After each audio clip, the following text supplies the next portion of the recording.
I have a question. I sprained my ankle on Friday, and I rolled it. I'm assuming that's the same thing as a sprain or a twist. Sure.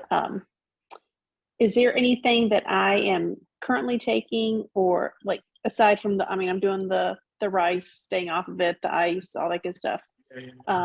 Is there anything like supplementally that I could take that might help with the healing process, speeding it up, any of that good stuff?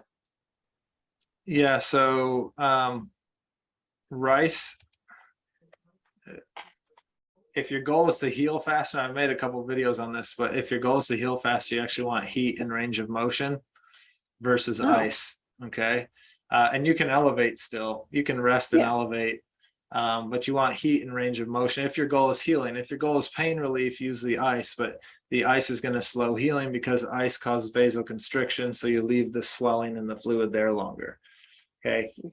Heat, vasodilation, so you can bring circulation and move fluid better, and the actual range of motion or movement is also helping you move it. So if the goal is healing, heat and range of motion, obviously stay in the pain-free range of motion. If you're screaming, when you move a certain way, then that's not helping. But ice if you want to numb nerves and get rid of pain, but also it's not, and that's the thing, it's not, is there any bruising to it or swelling? There's and swelling, but it's not like, it's not insane. Like I don't have like an elephant ankle.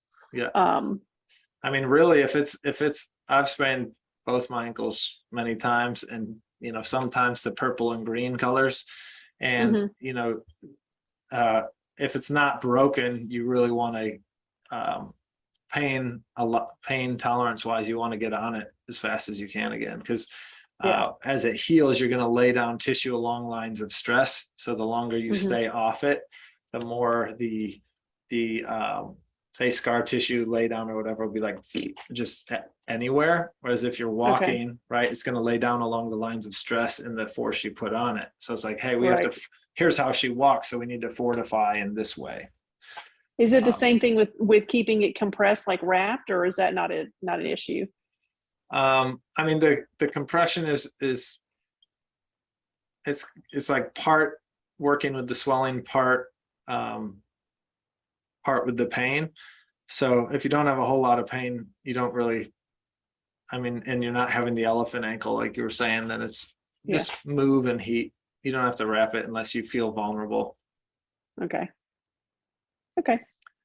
Yeah, the whole icing thing there's a I think he's a physical therapist, Gary Reinl, wrote a book called I think it's called The Ice Illusion or something like that, and he talks about how our society adopted ice for all injuries based off a severed finger that was put on ice to save it so they could reattach it, and that got extrapolated to every injury. And he's like, really, like if you have severed limbs, yes, ice is the right answer, but most of the time it's movement and heat otherwise, unless the goal is pain relief. So well, when it first happened Friday, absolutely that's what it was, but it's not now. It just feels bruised. It's still swollen, but